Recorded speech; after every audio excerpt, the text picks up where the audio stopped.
যদি বলি আরো ফুটবল একাদশ তারা কিন্তু 4টি শট নিয়েছে, কোন বল কিন্তু শট অন টার্গেটে রাখতে পারেনি। অপরদিকে ওই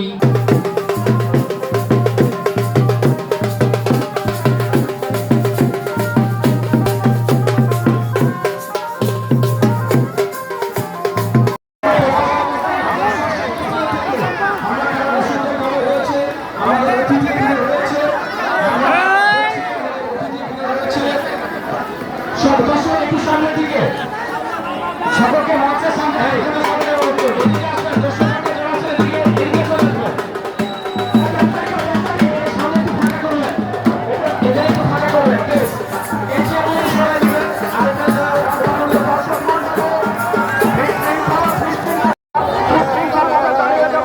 আমাদের আজকের অনুষ্ঠানের প্রধান অতিথির অনুষ্ঠানের মধ্যমণি গণমানুষের নেতা সংকীর্ণ আমাদের আজকের অনুষ্ঠানের প্রধান অতিথি মহোদয়কে ফুলের তরা দিয়ে বরণ করে নিচ্ছেন।